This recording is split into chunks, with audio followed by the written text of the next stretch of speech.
රත්නෙන් අවසරයි අන්‍යාගමික පූජකතුමනි ශ්‍රී ලාංකික සහෝදර සහෝදරියනි මිත්‍රවරුනි ආදරණීය දූ දරුවනි අපේ රටට පමණක් නොවේ දියුණු නොදියුණු සෑම රටකම මේ අවස්ථාවේ තිබෙන බරපතලම ප්‍රශ්නය COVID-19 ගෝලීය වසංගතයයි. ලෝකේ පුරා මිලියන 180කට මේ රෝගය වැළඳී තිබෙනවා. මිලියන 3.9කට ආසන්න ජනගහනයක් මේ වන විට මිය ගොස් තිබෙනවා. මුල් කාලේ බරපතල ලෙස කොරෝනා වලින් පීඩා විඳි දියුණු රටවල් මේ වන විට අවදානම බොහෝ දුරට පාලනය කොට තිබෙන්නේ ජනතාවගෙන් බහුතරයක් එන්නත් කරණය කළ නිසායි. එන්නත නිපදවන සමහර රටවලට පහසුවෙන් එන්නත ලබා ගැනීමේ හැකියාවක් තිබුණත් මේ වනතුරු කිසිදු එන්නතක් තම ජනතාවට දීමට බැරි වූ රටවලුත් තිබෙනවා. ලංකාවට එන්නත ගෙන්වා ගැනීමට පසුගිය කාලේ මම විශේෂ උනන්දුවක් ගත්තා. චීනය, ඉන්දියාව වැනි රටවල රාජ්‍ය නායකයන්ට මම පෞද්ගලිකව කතා කළා. ඒ වගේම ලිපි මගින් ඉල්ලීම් කළා. රුසියාව හා අනෙකුත් රාජ්‍ය නායකයන්ට මම පෞද්ගලිකම ලිපි යැවුවා. අපේ විදේශ අමාත්‍යාංශය හරහාත් විදේශ තානාපතිවරුන් හා මහකොමසාරිස්වරුන් හරහාත් එන්නත් නිෂ්පාදනය කරන රටවල් සමග සාකච්ඡා කළා. අපේ නිලධාරීන් එන්නත් නිෂ්පාදනය කරන සමාගම් සමග සම්බන්ධීකරණය කළා. මේ සියලු උත්සාහයන් දැරුවේ මට අපේ රටේ සියලුම ජනතාව එන්නත් කරණය කිරීමට අවශ්‍ය වූ නිසයි. මේ උත්සාහයන්ගේ ප්‍රතිඵලයක් ලෙස මේ වන විට සෑම මාසකම අපට අවශ්‍ය එන්නත් විශාල ප්‍රමාණයෙන් රටට ලැබෙමින් පවතිනවා. අපි භාවිතා කරන්නේ ලෝක සෞඛ්‍ය සංවිධානය විසින් අනුමත කරන ලද එන්නත් පමණයි. මේ වන විට ඇස්ට්‍රාසෙනිකා එන්නත් 12,64,000ක්, සයිනෝෆාර්ම් එන්නත් 31,00,000ක්, ස්පුට්නික් එන්නත් 1,30,000ක් වශයෙන් මුළු එන්නත් මාත්‍රා 44,94,000ක් අපිට ලැබී තිබෙනවා. දැනට රටේ සෑම පළාතකම එන්නත්කරණය සාර්ථකව සිදුවෙමින් පවතිනවා. සමස්ත ජනගහනයෙන් මිලියන 3කට දැනටමත් එන්නත් ලබා දී අවසන්. ජූලි මාස සයිනෝෆාර්ම් එන්නත් මාත්‍රා මිලියන 4කුත්, සයිනෝවැක් මාත්‍රා මිලියන 2 ලැබීමට නියමිතයි. එසේම ස්පුට්නික් මාත්‍රා මිලියන ලබා ගැනීමට කටයුතු යොදා තිබෙන. මීට අගෝස්තු මාස සයිනෝෆාර්ම් මාත්‍රා මිලියන 5කුත්, සයිනෝවැක් මාත්‍රා මිලියන 2.5කුත්, ස්පුට්නික් 2කුත් ලැබීමට නියමිතයි. සැප්තැම්බර් මාස සයිනෝෆාර්ම් මිලියන 3ක් මේ වසරේ සැප්තැම්බර් මාසයට අපට මිලියන 13ක ජනතත්කරණය කරන්නට පුළුවන්. එය වයස අවුරුදු 30ට වැඩි වාගේ අපට එන්නත් කරණය කරන්නට පුළුවන්. මෙය ඉතාමත්ම සරයක්. පරයා ලෙස 2010 පත් කරගත්තේ තේ පිළිබඳ විසභාගෙනයි. අනතරම් බරපතල ඉටු කරන්නට කළ නොහැකියයි කී පාදයට එරෙහි යුද්ධය සන් කිරීමේ වග අපි එදා රට බැලුවලින් මුදාගෙන කොට සෞභාග්‍ය උදා වෙනුවෙන් මමන්නේ අනුවයි. අනාගතය කරන විට අපි අතීතය හොඳින් රහා ගත යුතුයි. 2000 ප්‍රතිවරණයේද ඡන්දය 69 ලතාවගේ ප්‍රධානතම ඉල්ලීම වූයේ ජාතික ආරක්ෂාව තහවුරු කොට රට ස්ථාවර කිරීමයි. එදා මේ රටේ ජනතාව ආගමික ව්‍යාප්තවාදය ගැන දැඩි බියකින් සිටියා. පාස්කු ඉරිදා ප්‍රහාරයත් සමග අපේ රටේ ආරක්ෂක යාන්ත්‍රණය බොහෝ සෙයින් දුර්වල වී ඇති බව ජනතාවට වැටහී තිබුණා. පසුගිය රජය විසින් ගත් වැරදි තීන්දු රාශියක් නිසා අපේ බුද්ධි අංශ දුර්වල වුණා. අපේ ආරක්ෂක අංශ ජාත්‍යන්තරය හමුවේ අභියෝගයට හා අපකීර්තියට ලක් වුණා. අපේ සිද්ධස්ථාන බලහත්කාරයෙන් අල්ලා ගනු ලැබුවා. පුරාවිද්‍යාත්මක වටිනාකමකින් යුතු ස්ථාන ප්‍රසිද්ධියේ විනාශ කරන තත්ත්වයක් ඇති වුණා. 2009දී අපි අවසන් කළ ත්‍රස්තවාදය වඩාත් භයානක මුහුණුවරකින් යළි මතුවී තිබුණා. ජාතික ආරක්ෂාව සම්බන්ධයෙන් අපි මෙය වන විට විශාල ප්‍රගතියක් අත්පත් කරගෙන තිබෙනවා. වගකිවිය යුතු තනතුරුවලට සුදුසුම නිලධාරීන් පත් කරනු ලැබුවා. විවිධ හිරිහැර නිසා කඩා වැටී තිබුණ ආරක්ෂක අංශවල මානසිකත්වය අපි යළි ශක්තිමත් කොට තිබෙනවා. එදා දුර්වලව තිබූ බුද්ධ්‍යංශ යළි ප්‍රතිසංවිධානය කොට තිබෙනවා. පසුගිය ආණ්ඩුව කාලේ අමතක කොට තිබූ ආරක්ෂක සැලැස්මවල් අපි යළි ක්‍රියාත්මක කොට තිබෙනවා. රටට විශාල වුවදුරක් බවට පත්වෙමින් තිබූ පාතාලය අපි සාර්ථකව පාලනය කළා. එක්වරම විසඳන්නට අපහසු වුණත් මද්‍රව්‍ය වුවදුරත් බොහෝ දුරට පාලනය කරමින් තිබෙනවා. මේ වුවදුර සම්පූර්ණයෙන්ම ඉවත් කිරීමේ වැඩපිළිවෙලක් අපි ක්‍රියාත්මක කරනවා. අපේ කම්ම, අපේ සංස්කෘතිය, ජාතිකත්වය ගැන කතා කිරීම අපහාසයට, උපහාසයට ලක්වීමට හේතුවක් වූ යුගයක් අපි පසු කළා. අපි ඒ තත්ත්වය වෙනස් කළා. සෑම ජාතිකයෙකුටම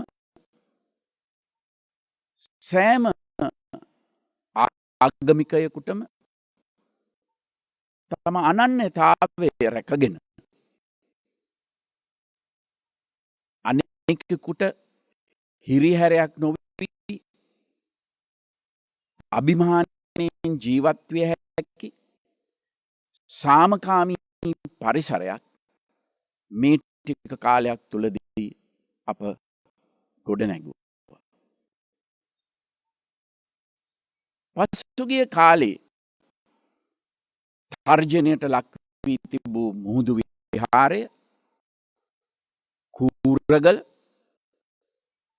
දීඝවාපිය වැනි සංස්කෘතික හා ආගමික උරුමයන් අපි ආරක්ෂා කොට තිබෙනවා.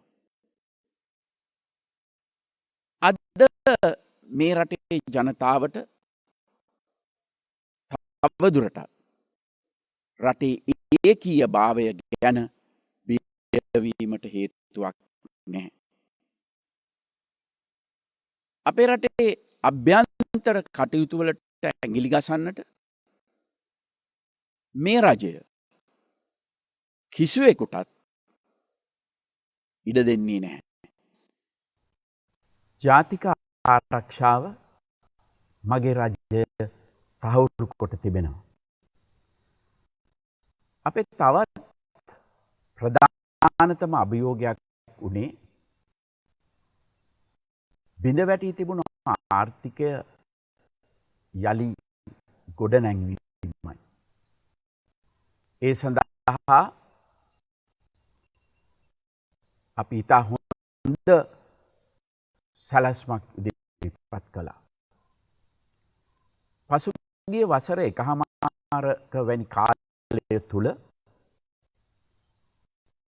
අප මුහුණ දුන් මූලික අභියෝගත් ඒවාට අපි මුහුණ දුන් ආකාරයත් ගැන ජනතාව දැනුවත් විය යුතුයි. 2015 දී මහින්ද රාජපක්ෂ මැතිතුමා නව ආණ්ඩුවකට රට බාර දෙන විට අපිට ශක්තිමත් ආර්ථිකයක් තිබුණා. 7% ආසන්න ආර්ථික වර්ධන වේගය ආසියාව තුල දෙවෙනි උනේ චීනයට විතරයි. විදේශ ආයෝජන ගලා යමින් තිබුණා. රුපියල ස්ථාවරව තිබුණා. විදේශ සංචිත ශක්තිමත්ව ණයබර ලිහිල් වෙමින් තිබුණා. මුළු රටම වැඩබිමක් වී ශීඝ්‍ර සංවර්ධනයක්. පසුගිය රජය බලයේ සිටි 2015 2019 කාලේ මේ රටට කිසිම ස්වාභාවික විපතක් තිබුණේ නැහැ. ඒ කාලේ කොරෝනා වගේ ගෝලීය අර්බුදයක් තිබුණෙත් නැහැ. නමුත් හුදෙක්ම රාජ්‍ය පාලනයේ අසාර්ථකත්වය නිසා සාධාරණ හේතුවකින් තොරව අපේ රටේ ආර්ථිකය කඩා වැටෙන්නට පටන් ගත්තා. 2019 වන විට වේගය 2.1කට අඩු වී තිබුණා. රාජ්‍ය ණය රුපියල් බිලියන 100 සිට රුපියල් බිලියන වැඩි වෙලා තිබුණා. ජනතාව මත බර දෙගුණ වෙලා තිබුණා. රුපියල අස්ථාවර භාණ්ඩවල මිල අසීමිත ලෙස වැඩි වෙලා තිබුණා. අපනයන සංචිත දුර මේ ආකාරයට එකක්. අපි තේරුම් අරගෙන සැලැස්මක් ඒ වගකීමට. නමුත් ඒක්ෂිත ලෙස ඒ රටට පමණ ලොබු දෙයක් වූ කොරෝනා සැලසූ ආකාරණට වාතාවරණයක් අධිපතිවරයා වශයෙන් මාස පෙර 9 වසංගතයෙන් ලොව පුරා දෙන්නට පටන් ගත්තා. මේ රෝගයට අවශ්‍ය දැනුම කිසිදු රටකට තිබුණේ නැහැ. ලෝක සෞඛ්‍ය සංවිධානයේ පවයට පත් වී සිටියා. වසංගතය දැනගත් වහාම ඉදිරි තත්වයකට මුහුණ දෙන්න අපි වෛද්‍යවරුන් සෞඛ්‍ය ශාස්ත්‍රය පිළිබඳ විශේෂඥයන් දක්ෂ පරිපාලකයන් ආරක්ෂක අංශ ප්‍රධානීන් ඇතුළත් වූ ජනාධිපති කාර්ය සාධක බලකායක් පිහිටෙවූ. චීනයේ වසංගතය ආරම්භ වූ වූහාන් ප්‍රාන්තයේ අධ්‍යාපනය ලබමින් සිටි විදේශීය සිසුන් ඉතා අසරණ වූ අතර අපේ රටේ සිසුන් 34 දෙනෙකුත් ඒ අතර සිටියා. නමුත් අන් සෑම රටකටම කලින් ක්‍රියාත්මක වූ අපි දැඩි සෞඛ්‍ය ආරක්ෂණ ක්‍රමවේද යටතේ ගුවන් යානයක් චීනයට යවා වුහාන් වල සිරවී සිටි ශ්‍රී ලාංකික සිසුන් 34 දෙනාවම ආරක්ෂාකාරීව ලංකාවට ගෙනාවා.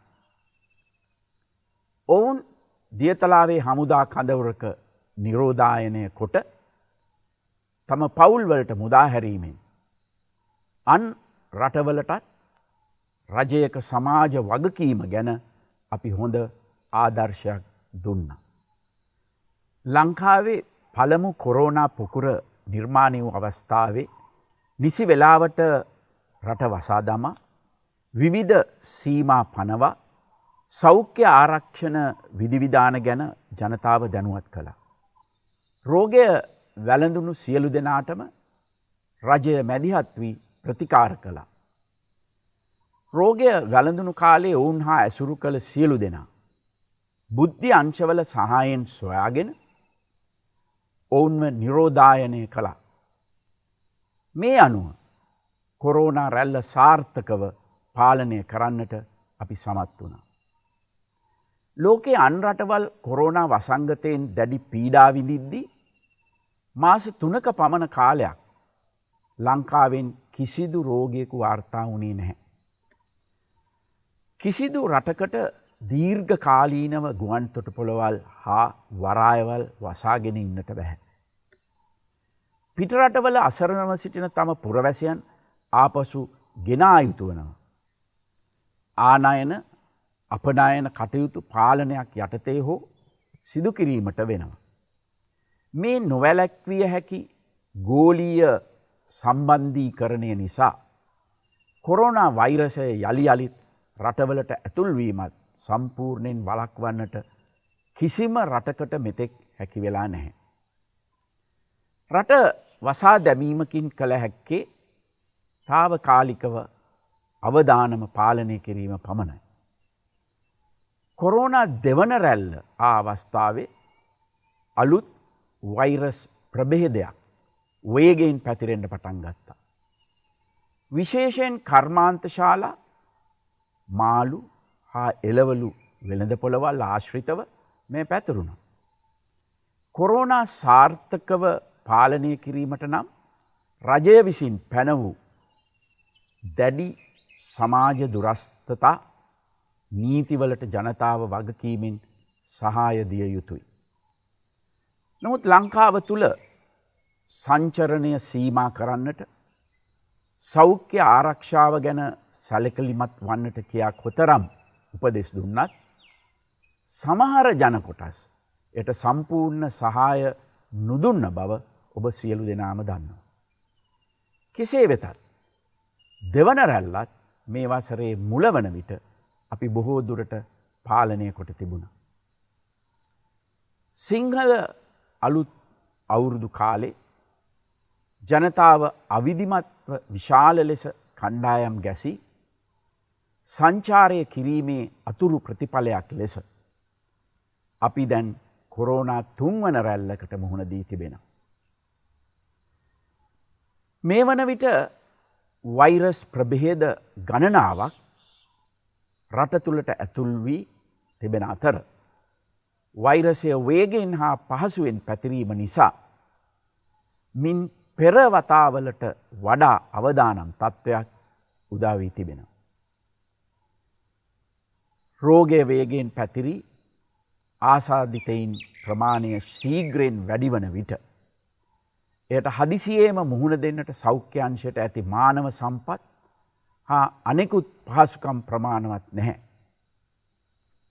ඒ අනුව රජයට යළිත් රට වසා දමන්නට සිදු වුණා.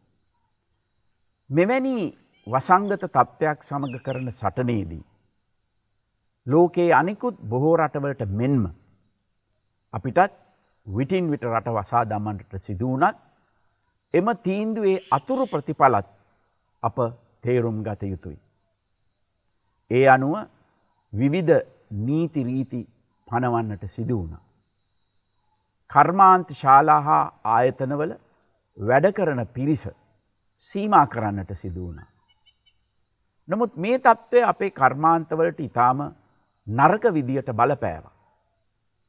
විශේෂයෙන්ම ලංකාවට ඇමරිකානු ඩොලර් බිලියන 5ක පමණ ආදායමක් ගෙනා ඇඟලුම් කර්මාන්තයට මින් විශාල පාඩුවක් සිදු වුණා. ඔවුන්ගේ ඇනවුම් නවතා දමනු ලැබුවා. බොහෝ දෙනෙකුට රැකියා නැති වුණා. අපනයන ආදායම අඩු වුණා. විදේශ රටවලත් කර්මාන්ත වසා දැමීම නිසා අපේ විදේශගත ශ්‍රමකීන් ආපසු එන්න පටන් ගත්තා. ඔවුන් බොහෝ දෙනෙකුගේ රැකියාව අහිමි වුණා.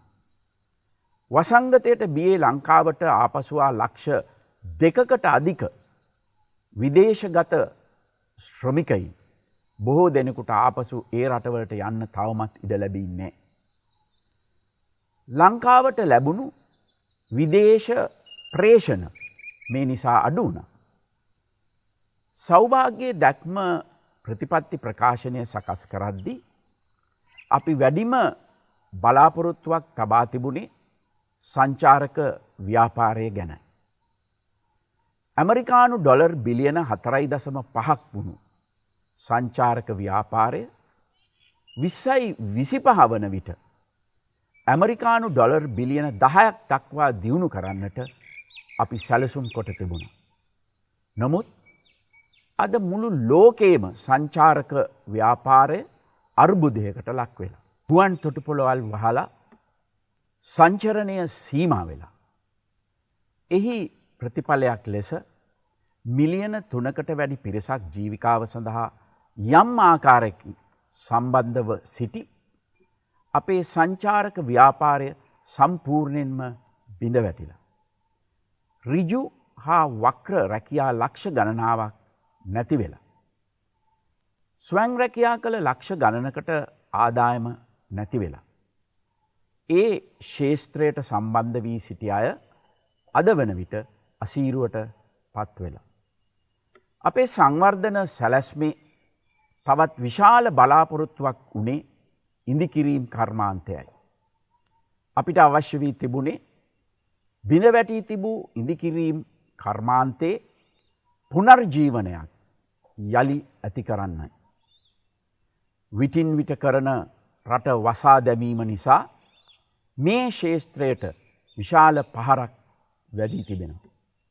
ඉඳිකිරීම් සමාගම්වලට අවශ්‍ය ආකාරයට සේවකින් ගෙන්වා ගන්න හැකියාවක් නැහැ. අවශ්‍ය වෙලාවට අමුද්‍රව්‍ය ගෙන්වා ගන්න හැකියාවක් නැහැ. පසුගිය වසර 1මාර තුල අපි බලාපොරොත්තු වුණු දේශීය හා විදේශීය ආයෝජන බොහොමයක් අපිට අහිමි වුණා. මේ සියලු කාරණා නිසා අපි මුලින් සැලසුම් කොට තිබූ විදේශ විනිමය ප්‍රමාණය අපට ලැබුණේ නැහැ. එවැනි තත්ත්වයක් යටතේ අපට විදේශ විනිමය වඩා පරිස්සමින් කළමනාකරණය කරන්නට වෙනවා. අපේ දේශීය ආර්ථිකයේ තවත් වැදගත් අංශයක් වන්නේ කුඩා හා මධ්‍යම පරිමාණ ව්‍යාපාරයි. සමස්ත දල ජාතික නිෂ්පාදිතයෙන් 50%කට වඩා ප්‍රමාණයකට දායකත්වය දක්වන මෙම ව්‍යාපාරවලටත් කොරෝනා වසංගතය විශාල ගැටලුවක් වුණා. ඔවුන්ගේ ව්‍යාපාර කටයුතු වලට දිගින් දිගටම බාධා සිදුවීම නිසා ඒ සමාගම් වලට ආදායම් අහිමි වී තමන්ගේ ණය ගෙවා ගන්නට හෝ වැටුප් ගෙවා ගන්න බැරිව බරපතල ප්‍රශ්න වලට මුහුණ දෙන්නට සිද්ධ වුණා. ජනතාව අතර මුදල් හිඟ වුණා. වාහන ලීස් කළ අයට වාරිකය ගෙවා ගන්නට බැරි වුණා. නිවාස ණයගත් අයට ඒ ණය වාරික ගෙවා ගන්නට බැරි වුණා. දිනපතා ණයට මුදල්ගෙන ව්‍යාපාර කරන අය ගැනුම්කරුවන් නොමැතිව අපහසුතාවයට පත් වුණා. මේ තත්ත්වයෙන් ඔවුන්ව මුදවා ගැනීම සඳහා ඔවුන්ගේ ණය ගෙවීමට අමතර කාලයක් ලබා දෙන්නට රජය ක්‍රියා කළා. ඒ අනුව සුළු හා මධ්‍යම පරිමාණ ව්‍යාපාරිකයන්ට ණය කල් ගැනීම පහසුකම් සපයන්නට රජය රුපියල් බිලියන 400කට වඩා වෙන් කළා. අපි බලයට ආවාට පසුව බදු අඩු කිරීම නිසා රාජ්‍ය ආදායම අඩු වුණා කියා විපක්ෂය අපට චෝදනා කරනවා. නමුත් අපි එදා එසේ නොකළා නම් මේ කොරෝනා වසංගත තත්ත්වයේ යටතේ ජනතාවට මීටත් වඩා පීඩනයක් ඇතිවෙන්නට තිබුණා. පසුගිය රජය ජනතාව මත විශාල බදු බරක් පනවා තිබුණා. 2015 2019 කාලය තුල ඍජු හා වක්‍ර බදු දෙගුණ වී තිබුණා. අපි බලයට වහාම ඒ පීඩනයෙන් ජනතාව නිදහස් කළා. මේ සියලු බාධක මැද අපි ජනතාව ජීවත් කරවීමේ වගකීම ඉටු කළා. රජය විසින් සෑම වසරකම අයවැයෙන්ම මුදල් වෙන්කොට ජනතාවට ලබා දෙන සහන රාශියක් තිබෙනවා. ඒ අතර සමෘද්ධිය සඳහා රුපියල් බිලියන 50කුත්, නොමිලේ බෙහෙත් ලබා දීම සඳහා රුපියල් බිලියන 90කුත්, ආබාධිත සොල්දාදුවන් වෙනුවෙන් රුපියල් බිලියන 40කුත්, විශ්‍රාම වැටුප් වශයෙන් රුපියල් බිලියන 250කුත්, පොහොර සහනාධාරය වෙනුවෙන් රුපියල් බිලියන 35කුත්, පාසල් දරුවන්ගේ නිලැඳු, පෙළපොත් සහ පෝෂදාහි ආහාර වේලක් ලබා දීම වෙනුවෙන් රුපියල් බිලියන 25කුත්, පාඩු ලබන රාජ්‍ය ආයතන නඩත්තුව ඇතුළු තවත් විවිධ සහන ලෙස බිලියන 70කුත් සමග සමස්තයක් වශයෙන් බිලියන 560ක් පමණ වැය කරනවා. කොරෝනා අර්බුදයට මුහුණ දීමට අලුත් වියදම් රාශියක් රජයට දරන්න සිදු වී තිබෙනවා. කොරෝනා වලට රට වසා දැමූ සෑම අවස්ථාවකම දෛනික ආදායමක් නොමැතිව අසරණව සිටි ජනතාවට රුපියල් 5000ක් දීමනාව ලබා දෙන්නට අපි සෑම වටයකම රුපියල් බිලියන 30ක් පමණ වැය කරනවා. මේ වෙන විට අවස්ථා ගණනාවකදී රජය මෙම වියදම දරා තිබෙනවා. කොරෝනා වසංගතය සම්බන්ධයෙන් සෞඛ්‍ය ක්ෂේත්‍රයට අදාළව අමතර වියදම් රාශියක් රජය දරනවා. PCR හා ඇන්ටිජන් පරීක්ෂණ කරන්නටත්, හඳුනාගත් ආසාදිතයන්ට ප්‍රතිකාර කරන්නටත්, ප්‍රතිකාර මධ්‍යස්ථාන රාශියක් අලුතින් පිහිටවීමටත් රජය අමතර වියදම් දරා තිබෙනවා. රජය මගින් නඩත්තු කරනු ලබන නිරෝධායන මධ්‍යස්ථානවල වියදමට අමතරව තමන්ගේම නිවස්වල නිරෝධායනය වන සෑම පවුලකටම සති 2ක් සඳහා රුපියල් 10000ක සහන මල්ලක් ලබා දෙනවා. කොරෝනා අර්බුදය පටන්ගත්දා සිට මේ වනතුරු රුපියල් බිලියන 260කට වඩා ජනතා සහන වෙනුවෙන් රජය වියදම් කොට තිබෙනවා. සැලසුම් කොට තිබූ සහනාධාරවලට කොරෝනා වියදමත් එකතු වූ විට එය පසුගිය වසරේ රටේ සමස්ත රාජ්‍ය ආදායම වන රුපියල් බිලියන 1380න් හරි අඩක් පමණ වෙනවා. කොරෝනා වසංගතය නිසා ඇති වූ අසීරු තත්ත්වය යටතේ පවා රජය කිසිම විටක මිලියන 1.4කට වැඩි රජයේ සේවකයන්ගේ වැටුප් අඩු කරන්නට හෝ දීමනා ඉවත් කරන්නට කටයුතු කළේ නැහැ. අපේ විදේශ විනිමය ආදායම් අඩු වුණාට රජය විසින් පිටරට මූල්‍ය ආයතනවලට ගෙවිය යුතු ණය වාරික ගෙවීම පැහැර හැරියේ නැහැ. පසුගිය කාලේ විවිධ රජයන් විසින් ගෙන තිබුණු ණය නිසා අපට වසරකට ඇමරිකානු ඩොලර් බිලියන 4ක පමණ විශාල ණය වාරිකයක් ගෙවන්නට තිබෙනවා. රජයට මේ ණය ගෙවන්න බැරි වෙයි කියා මතයක් විපක්ෂය ජනගත කළා. නමුත් අපි රට අපකීර්තියට පත් නොකර ඒ සියලු ණය මුදල් නියමිත දිනට ගෙව්වා. මේ තත්ත්වය යටතේ විදේශ විනිමය අර්බුදයක් වළක්වා ගැනීම රජයේ වගකීමයි. ඒ නිසා රජයක් වශයෙන් අපිට යම් දැඩි තීන්දුව ගන්න සිද්ධ වුණා. සමහර අත්‍යවශ්‍ය නොවන ආනයනයන් පාලනය කරන්නට.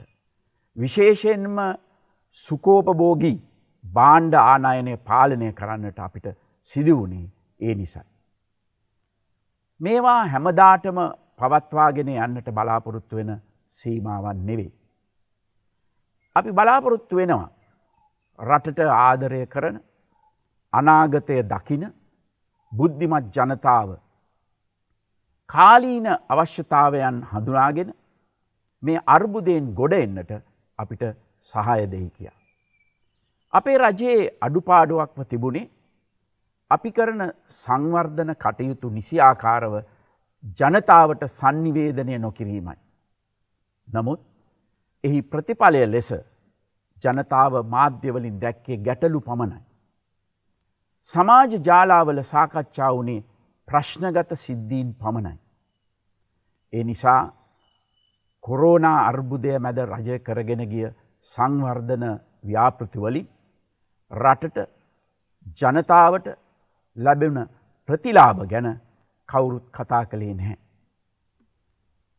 පුද්ගල ප්‍රතිරූප පිම්බීම සඳහා ප්‍රචාරණ කටයුතු නොකලාට ආණ්ඩුවක් කරන වැඩ ගැන ජනතාව දැනුවත් විය යුතුයි.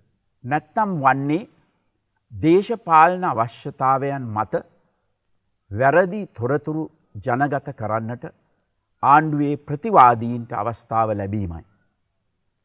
මෙහි ප්‍රතිඵලයක් වශයෙන් අද සත්‍යය යටපත් වී බොරුව ජයගනිමින් තිබෙනවා. ජනතා කේන්ද්‍රීය ආර්ථිකයක් ගොඩනැගීමේදී රටේ ආහාර සුරක්ෂිත භාවයේ වැදගත්කම ගැන අපි විශේෂ අවධානයක් යොදවා තිබීම කොරෝනා වසංගතයේ අවස්ථාවේ විශාල ආශීර්වාදයක් වුණා. පිටරටින් එන ආහාර මත යැපුණු රටවල් අසීරුතාවයන්ට පත්වෙද්දී අපට එවැනි ගැටලුවලට මුහුණ දෙන්නට සිදුවුණේ නැහැ.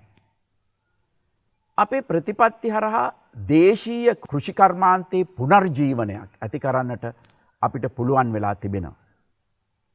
වී සඳහා සහතික මිලක් ලබා දීම තුලින් අපි වී ගොවියා ශක්තිමත් කළා. පොහොර නොමිලේ ලබා දුන්නා. තේ, පොල්, රබර්, කුරුඳු වලට පසුගිය කාලයේ හොඳ මිලක් ලැබුණා. ලංකාව තුල වගා කළ හැකි කෘෂිකාර්මික නිෂ්පාදන ආනයනය හා ප්‍රති අපනයනය තහනම් කිරීම මගින් ගම්මිරිස් කහවැනි භෝගවලට හොඳ වෙළඳ පොලක් නිර්මාණය කළා. එතනෝල් ආනයනය කිරීම සම්පූර්ණයෙන්ම තහනම් කළ නිසා අපේ සීනි කම්හල් අද ලාභ ලබනවා. ගොවිතැනට නිසි ගෞරවය ලබා දීම නිසා වෙනදා කෘෂිකර්මාන්තය ගැන උනන්දුවක් නොදැක් වූ බොහෝ දෙනෙක් අද විවිධ මට්ටමේ කෘෂිකාර්මික ව්‍යාපෘතිවලට යොමු වෙලා තිබෙනවා. කෘෂිකර්මාන්තය නගා සිටුවීම සඳහා අපි රට පුරා වැව් 14000ක් ප්‍රතිසංස්කරණය කරන විශාල වැඩපිළිවෙලක් ආරම්භ කොට තිබෙනවා. මේ හරහා පුරන් වී තිබෙන කුඹුරු හා අතහැර දමා තිබෙන වගාබිම් දහස් ගණනක් අස්වත් දන්නට අපට අවස්ථාව ලැබී තිබෙනවා. පාරිසරික හා දේශගුණික විපර්යාසවලට ශක්තිමත්ව මුහුණ දිය හැකි තිරසර සංවර්ධන ප්‍රතිපත්තියක් වෙනුවෙන් අපි වැදගත් පියවර කිහිපයක්ම අරගෙන තියෙනවා. රට තුළට රසායනික පොහොර ආනයනය කිරීම සම්පූර්ණයෙන්ම නැවැත්වීම එහි තවත් වැදගත් පියවරක්. මේ කාරණය සම්බන්ධයෙන් දශක ගණනාවක් අපේ රටේ කතිකාවක් තිබුණා. මීට වසර 45කට පමණ පෙර මේ රටට හඳුන්වා දුන් රසායනික පොහොර භාවිතය අපේ රටට මේ වන විට විශාල සමාජ උවදුරක් වෙලා. මෙහි අතුරු ඵල අපේ පස නිසරු වෙලා. අපේ ජලය විෂ වෙලා. වකුගඩු රෝගය, පිළිකා රෝගය වැනි රෝග ගණනාවකට හේතුව විශාල වශයෙන් පසට හා ජලයට රසායනික ද්‍රව්‍ය මිශ්‍රවීම බව විද්වතුන් බොහෝ දෙනෙකුගේ මතයයි. රසායනික පොහොර භාවිතය නිසා මිනිස් ජීවිතයට වන හානියට හේතුව සොයා දීර්ඝ කාලීනව ජනජීවිතයට වන හානිය ගැන විශාල කතිකාවක් සමාජය තුළ තිබුණත් ඒ සම්බන්ධයෙන් ඍජු තීන්දුවක් ගැනීමේ හැකියාව මින් පෙර කිසිදු රජයකට තිබුණේ නැහැ. රසායනික පොහොර භාවිතයෙන් ඉවත්ව රට කාබනික පොහොර භාවිතයට යොමු කරන බවට පොරොන්දුව මේ රටේ 69 ලක්ෂයක් ජනතාව අනුමත කළා. ඒ නිසා සෞභාග්‍යයේ දැක්ම ප්‍රතිපත්ති ප්‍රකාශනයේ සඳහන් වූ එම පොරොන්දුව ඉටු කිරීමට මම බැඳී සිටිනවා. අනාගත පරම්පරාවේ සුභසිද්ධිය වෙනුවෙන් එම ප්‍රතිපත්තිය ක්‍රියාවට නැංවීම වර්තමාන පරම්පරාවේ වගකීමක්. පිටරටින් රසායනික පොහොර ගෙන්වීම නතර කිරීම හදිසි තීරණයක් නොවේ. එම තීන්දුව ක්‍රියාත්මක කිරීමට පෙර ඉදිරි කන්නය සඳහා අවශ්‍ය පොහොර තොග මෙරටට ගෙන්වා තිබුණා. මේ වන විටත් වගාබිම් හෙක්ටයාර මිලියන 1.5කට අවශ්‍ය පොහොර මෙට්‍රික් ටොන් ලක්ෂ 3ක් බෙදා දී අවසන්. ඒ සමගම කාබනික පොහොරත් මෙට්‍රික් ටොන් 8000ක් පමණ බෙදා දී තිබෙනවා. ඉදිරි මහකන්‍ය සඳහා ගොවිතැනට අවශ්‍ය කාබනික පොහොර සියල්ල ලබා දෙන බවට රජය සහතික වෙනවා. අපි මේ ප්‍රතිපත්තිමය තීරණය ගැනීමත් සමග රට තුළ කාබනික පොහොර නිෂ්පාදනය කිරීම සඳහා ව්‍යවසායකයන් හා සමාගම් විශාල වශයෙන් ඉදිරිපත් වී තිබෙනවා. කලින් කලට වෙනස් වන ප්‍රතිපත්ති නිසා දශක 3කට ආසන්න කාලයක් අපට පීඩා කළ යුද්ධය ඍජු ස්ථාවර ප්‍රතිපත්තියක් යටතේ වසර 2.5ක් වැනි කෙටි කාලයකින් අවසන් කළ ආකාරය මා ඔබට මතක් කරන්නට කැමතියි. රටට හිතකර සාධනීය හේතු මත නිවැරදි තීරණයක් ගෙන ඉදිරියට තැබූ පය ආපසු නොගත යුතුයි. දැන් අපි ක්‍රමයෙන් කාබනික පොහොර භාවිතය වර්ධනය කළ යුතුයි. ජාතියක් වශයෙන් එක්ව මේ සඳහා සෑම දෙනාම අත්වැල් බැඳගත යුතුයි. දේශීය මෙන්ම විදේශීය විශේෂඥයින් අපට පෙන්වා දෙන්නේ කාබනික පොහොර භාවිතයේ දීර්ඝ කාලීන වාසි රටක් වශයෙන් අපට නිසැකවම බලාපොරොත්තු විය හැකි බවයි. පස සරුසාර වීම, ඵලදායීතාව ඉහළ යාම, වැඩි ආදායමක් බලාපොරොත්තු විය හැකි වීම, කෘෂි නිෂ්පාදන සඳහා විශාල වෙළඳපොළක් විවෘත වීම මෙන්ම ජනතාව වඩා නිරෝගීමත් වීම අපට ලැබෙන ප්‍රතිලාභ අතර තිබෙනවා. මිනිසා ස්වාභාවික පරිසරයට කරන බාහිර බලපෑම් නතර කළහොත් ඉතා ඉක්මනින් තමන්ට වූ හානිවලට පිළියම් කරන්නට පරිසරයට හැකියාව තිබෙනවා. කොරෝනා පළමු රැල්ල ආව අවස්ථාවේ එක අවස්ථාවක සති ගණනාවක් ලෝකේ සෑම රටක්ම වාගේ වසා දමනු ලැබුවා. ඒ අවස්ථාවේ එම රටවල ඉතා අපිරිසිදුව තිබූ වායු තලය ඉබේම වාගේ පිරිසිදු වුණා. මෙයින් ඉතා හොඳ පණිවුඩයක් ලොවට කීවා. එනම් මිනිසා පරිසරයට හානි නොකරනවා නම් හිතනවාට වඩා වේගෙන් පරිසරය ක්‍රියාත්මක වී මිනිසාව ආරක්ෂා කරගන්නා බවයි.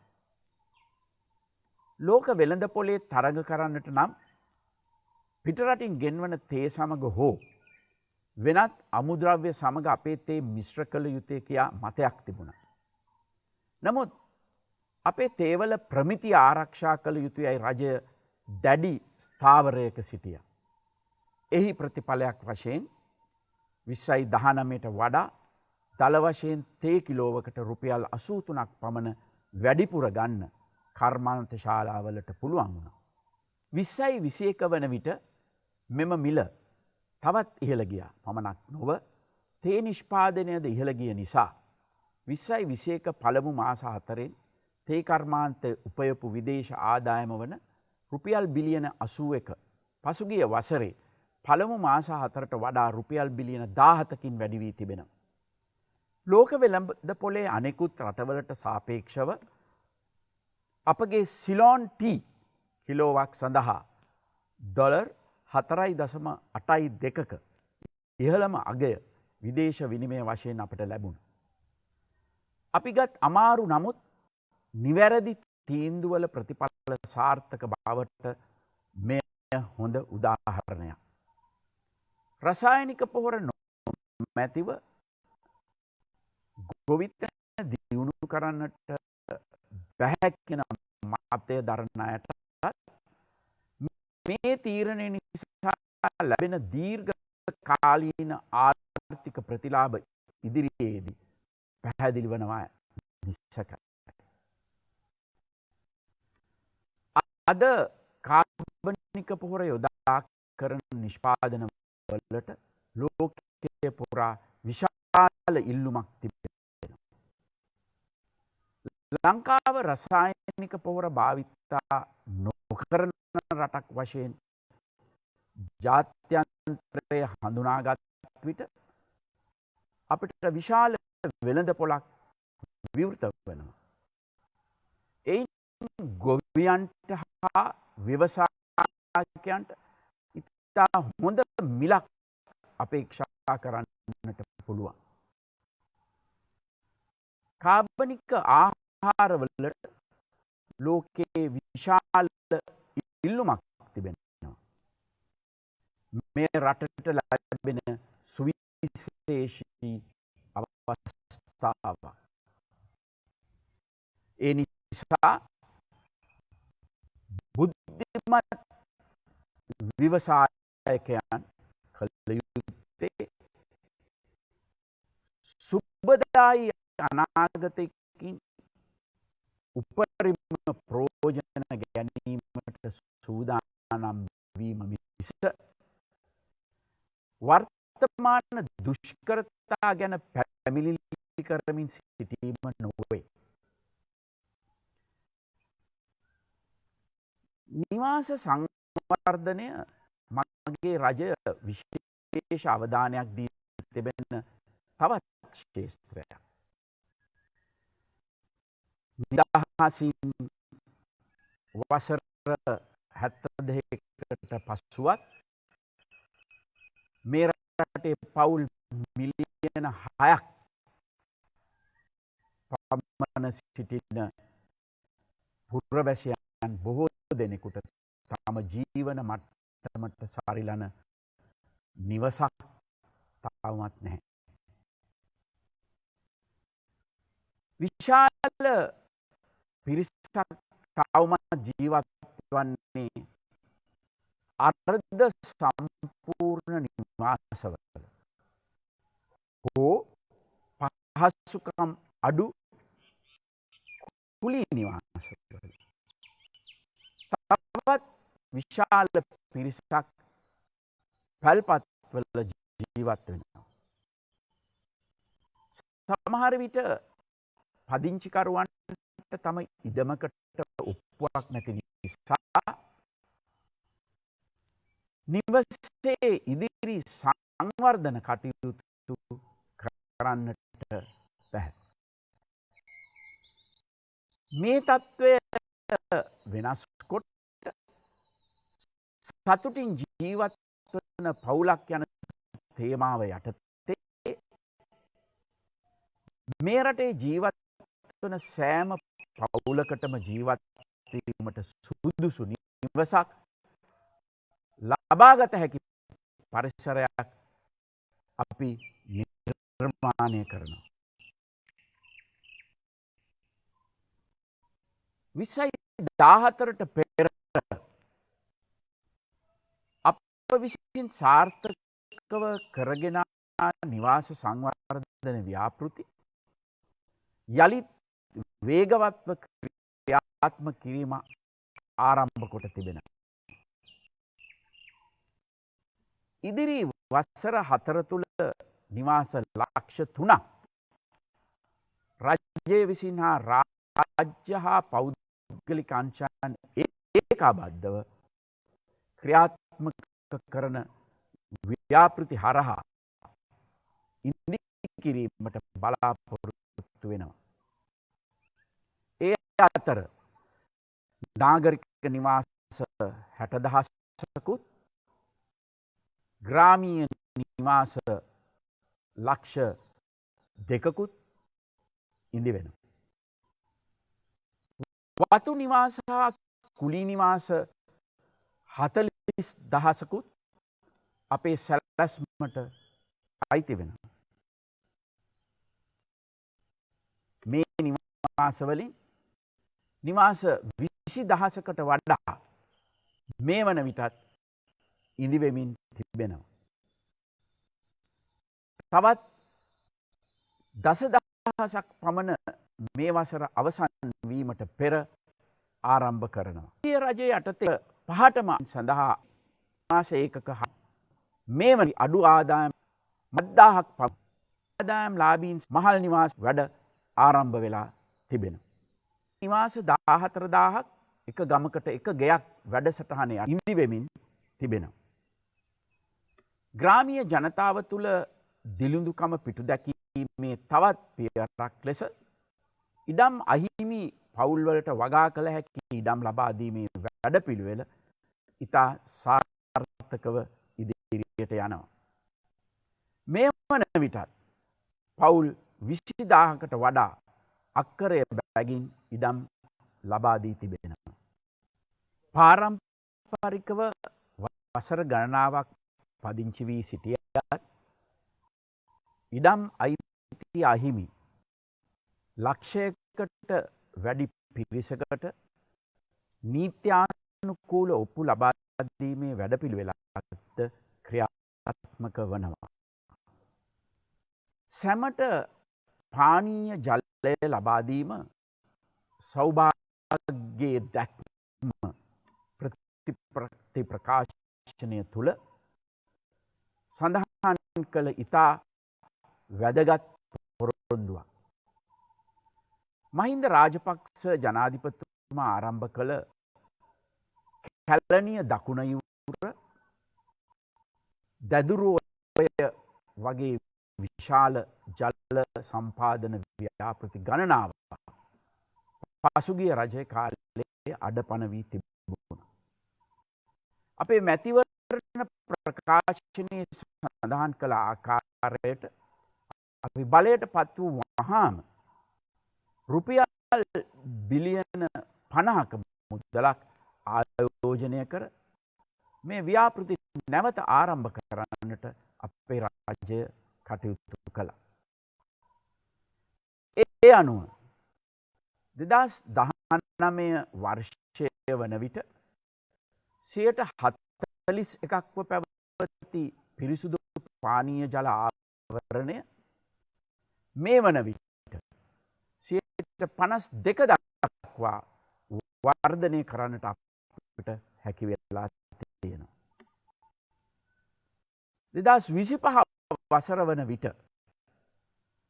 එම අගය 79% දක්වා වර්ධනය කිරීම අපේ ඉලක්කයයි.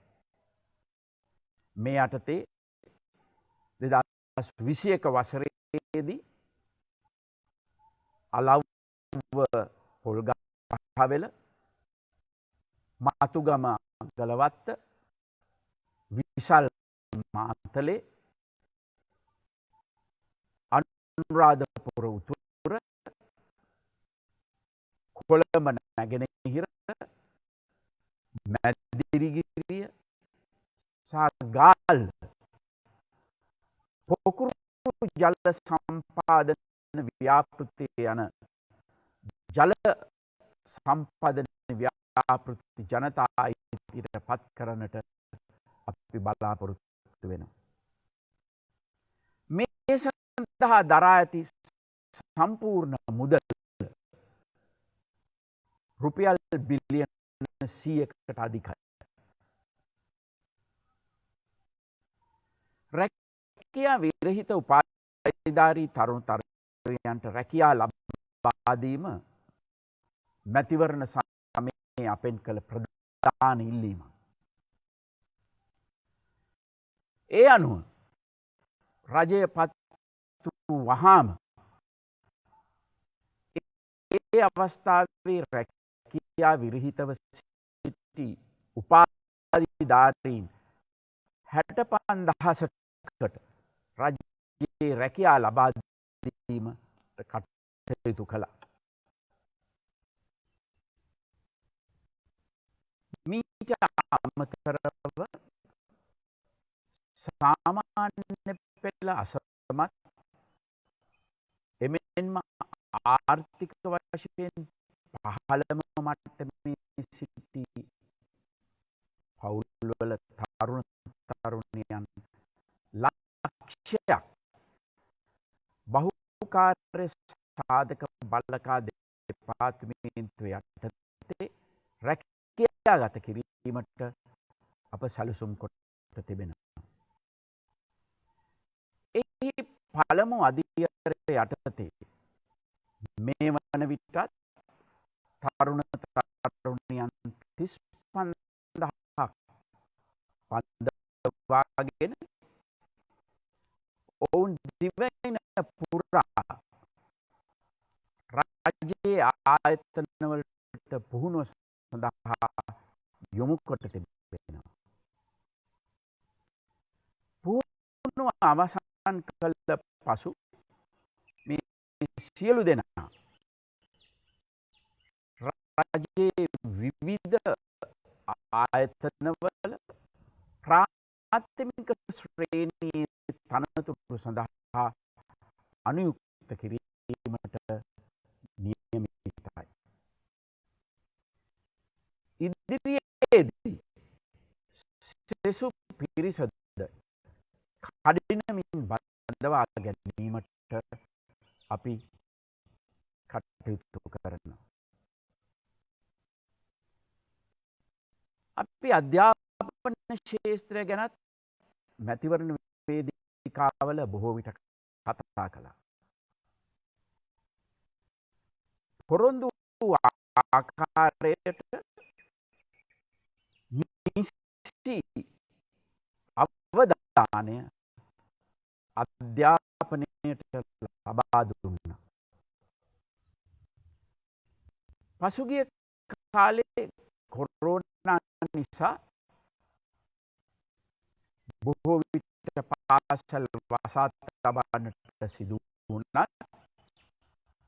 අපි දුරස්ථ අධ්‍යාපනයේ විශාල ප්‍රගතියක් අත්කර ගනිමින් දරුවන්ට අවශ්‍ය අධ්‍යාපන පහසුකම් නොකඩවා ලබා දුන්නා. පාසල් දසදහසකට ෆයිබර් ඔප්ටික්ස් සම්බන්ධතා ලබා දී තිබෙනවා. තවත් පාසල් මේ වැඩසටහනට සම්බන්ධ කරමින් පවතිනවා. දැනට පවතින ජාතික පාසල් 373ට අමතරව පාසල් 1000ක් ජාතික පාසල් ලෙස සංවර්ධනය කරනවා. මේ පාසල් දැනටමත් හඳුනාගෙන ඇති අතර සෑම ප්‍රාදේශීය ලේකම් කොට්ඨාශයකටම වශයෙන් පාසල් 3ක් අලුතින් ජාතික පාසල් ලෙස වර්ගීකරණය කොට ඒවායේ භෞතික පහසුකම් හා ගුණාත්මක බව වැඩි කිරීමට මුදල් වෙන් කොට තිබෙනවා.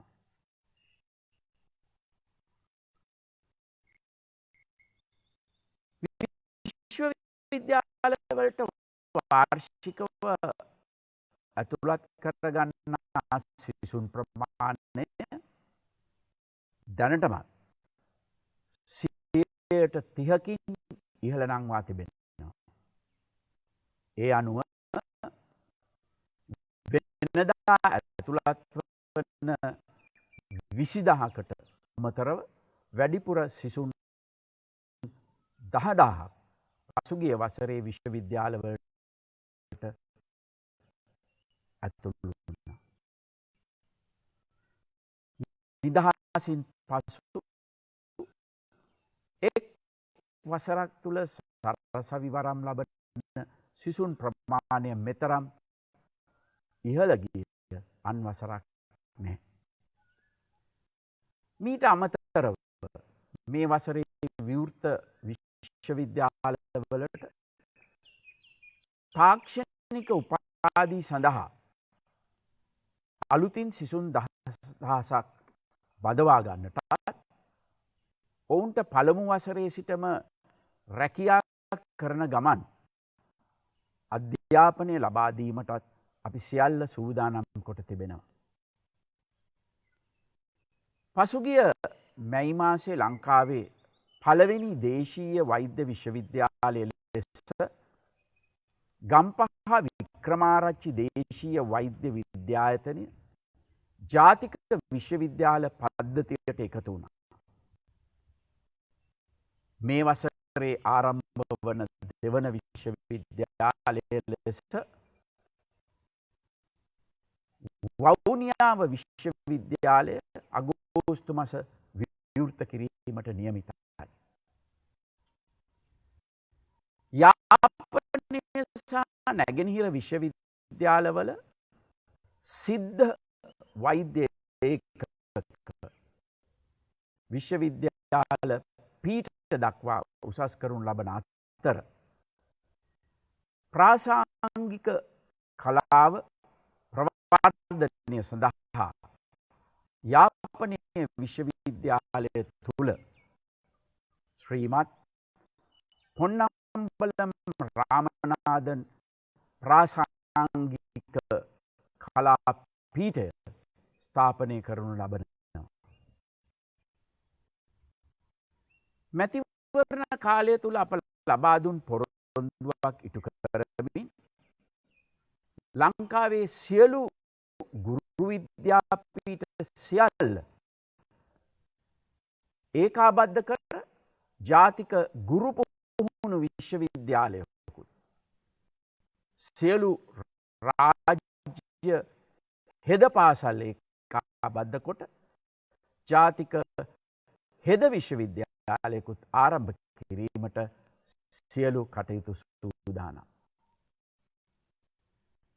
වැවිලි කර්මාන්තයට හා කෘෂි කර්මාන්තයට අදාළ දැනට ස්ථාපිත සියලු පර්යේෂණ ආයතන ඒකාබද්ධ කොට වැවිලි හා කෘෂි කර්මාන්තය පිළිබඳ ජාතික විශ්වවිද්‍යාලයක් ගොඩනැගීම සඳහා මේ වෙනටත් කැබිනට් අනුමැතිය ලැබී තිබෙන.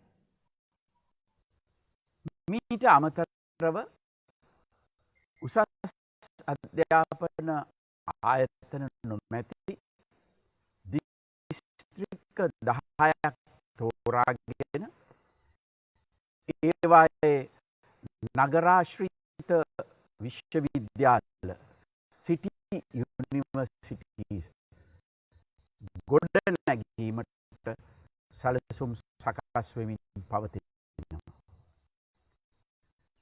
රට තුළ තාක්ෂණික අධ්‍යාපනය දියුණු කිරීමට විශාල වැඩපිළිවෙලක් ක්‍රියාත්මක වෙනවා. කොරෝනා වසංගත තත්ත්වය යටතේ සමස්ත විශ්වවිද්‍යාල පද්ධතියම මාර්ගගත ඔන්ලයින් ක්‍රමයට පවත්වාගෙන යාමට අපි කටයුතු කළා. විද්‍යා තාක්ෂණ ඉංජිනේරු හා ගණිත විෂය ධාරා හදාරන සිසුන් ප්‍රමාණය වැඩි කිරීමට සෑම විශ්වවිද්‍යාලයකම අලුතින් පීඨ ඉදි කිරීමට අපි මුදල් වෙනකොට වැඩ ආරම්භ කොට තිබෙනවා. තාක්ෂණික ආයතනවල පාඨමාලා හදාරන සිසුන්ට රුපියල් 5000ක දීමනාවක් මෙවර අයවැයෙන් අපි අනුමත කළා. මහින්ද රාජපක්ෂ යුගයේ සැලසුම් කළ අධිවේගී මාර්ග පද්ධතිය සම්පූර්ණ කිරීම අපේ රටේ අනාගත සංවර්ධනයට ඉතාම වැදගත් ආයෝජනයක්.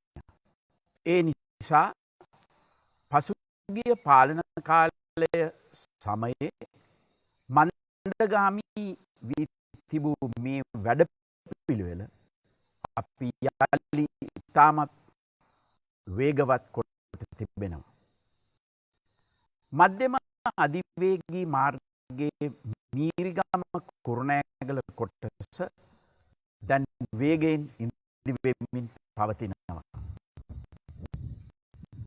එය තව මාස 3කින් පමණ අවසන් වීමට නියමිතයි. කිලෝමීටර් 15ක් පමණ ප්‍රමාණයක් කණුමතින් ඉදිවන කඩවත මීරිගම කොටස 2023 අග අවසන් වීමට නියමිතයි. කුරුණෑගල දඹුල්ල කොටසත් ළඟදීම ආරම්භ වෙනවා.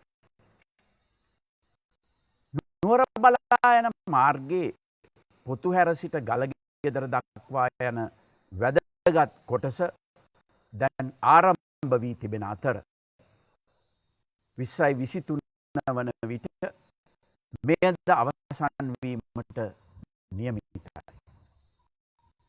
මේ අනුව 2024 වන විට කොළඹ සිට නුවරට මධ්‍යම අධිවේගී මාර්ගයෙන් යන්නට ජනතාවට අවස්ථාව ලැබෙනවා. කැලණි පාලම ළඟ සිට රාජගිරිය හරහා අතුරුගිරිය දක්වා කණුමතින් ඉදිවන අධිවේගී මාර්ගයත් කැලණි පාලම ළඟ සිට වරාය නගරය දක්වා යන අධිවේගී මාර්ගයත් මේ වන විට ඉදිකිරීම ආරම්භ වී තිබෙනවා. 2023 දී මේවායේ වැඩ අවසන් වෙනවා. මන්තීරු 6ක් ඇති නව කැලණි පාලම හා අනුබද්ධිත මංසන්ධිය මේ වසරේදී විවෘත කිරීමට බලාපොරොත්තු වෙනවා. මීට අමතරව රජය සැලසුම් කොට තිබෙන රටපුරා මාර්ග කිලෝමීටර් ලක්ෂයක් ඉදිකිරීමේ වැඩපිළිවෙලේ කිලෝමීටර් 25,000ක පමණ වැඩ මේ වන විටත් නිමා වෙමින් තිබෙනවා. මාර්ග තදබදයට විසඳුමක් ලෙස කොළඹ නගරය තුල ගුවන් පාලම් 5කුත් නුවර එක් ගුවන් පාලමකුත් ඉදිකරමින් පවතිනවා. මීට අමතරව ජනාකීර්ණ නගර ආවරණය වන පරිදි බහුවිධ රථගාල් සහිත ගොඩනැගිලි 9ක් ඉදිකිරීම ආරම්භ වී තිබෙනවා. රුවන්පුර අධිවේගී මාර්ගයේ පළමු පියවර අපි පසුගියදා ආරම්භ කළා. මේ අධිවේගී මාර්ගය 2023 අවසන් වන විට සම්පූර්ණයෙන්ම ඉදිකොට අවසන් කරනවා. රටේ සංවර්ධනයට යටිතල පහසුකම් වල අවශ්‍යතාවය ඕනෑම කෙනෙකුට වැටහෙනවා. නිවාස මාර්ග පමණක් නොව සෑම ආකාරයකම යටිතල පහසුකම් සංවර්ධනයට අපේ රජය පසුගිය කාලේ විශාල අවධානයක් යොමු කළා. 2021 වසර සඳහා ග්‍රාමීය වැව් 14,000ක් ප්‍රතිසංස්කරණය කිරීමටත් පාලම් 10,000ක් ඉදි කිරීමටත් ප්‍රතිපාදන වෙන්කොට ඉන් බොහොමයක් වැඩ ආරම්භ වී තිබෙනවා. රටපුරා ක්‍රීඩාංගන 1000කට වඩා ඉදි වෙනවා. ග්‍රාමීය රෝහල් ප්‍රතිසංස්කරණය වෙනවා. සියක් නගර වැඩසටහන යටතේ කුඩා හා මධ්‍යම පරිමාණ නගර 100ක සංවර්ධන කටයුතු මේ වසරේ අවසන් වෙනවා. නගර අලංකරණ ව්‍යාපෘති සියල්ල හරිත ව්‍යාපෘති ලෙස ක්‍රියාත්මක කරන්නට අපි ප්‍රතිපත්තිමය තීරණයක් ගෙන තිබෙනවා. සියලුම ප්‍රධාන හා උපනගරවල නාගරික වනෝද්‍යාන සැලසුම් කෙරෙනවා. අනවසර ඉදිකිරීම් සහ කසල බැහැර කිරීම් හේතුවෙන් පසුගියදා විශාල සමාජ කතිකාවකට හේතු මුතුරාජවෙල තෙත්බිම රජයට පවරාගෙන ඒ රැම්සා තෙත්බිමක් ලෙස සංරක්ෂණය කිරීමට කැබිනට් මණ්ඩල අනුමැතිය ලබා දී තිබෙනවා. තාක්ෂණය මත පදනම් වන සමාජයක් බිහි කිරීමට උපකාරයක් ලෙස ගාල්ල, කුරුණෑගල, නුවරඑළිය, මහනුවර හා දඹුල්ල නගරාශ්‍රිතව තාක්ෂණික උද්‍යාන ඉදිවෙමින් පවතිනවා. 2030 වන විට ලංකාවේ බලශක්ති අවශ්‍යතාවයෙන් 70%ක් පුනර්ජනනීය බලශක්ති ප්‍රභවයන්ගෙන් උත්පාදනය කරන බව අප දුන් මූලික පොරොන්දුවක්. මේ ප්‍රතිපත්තිය ක්‍රියාවට නැංවීමට අපි පියවර රාශියක් ගෙන තිබෙනවා. ගමට බලාගාරයක් වැඩසටහන යටතේ කිලෝවොට් 100ක ධාරිතාවක් සහිත ග්‍රාමීය මට්ටමේ කුඩා සූර්ය බලාගාර 7000ක් දේශීය ආයෝජනයන් හරහා ඉදිකිරීමට කටයුතු ආරම්භ කර තිබෙන අතර ඉන් මෙගාවොට් 750ක් ජාතික විදුලි බල පද්ධතියට එකතු වෙනවා.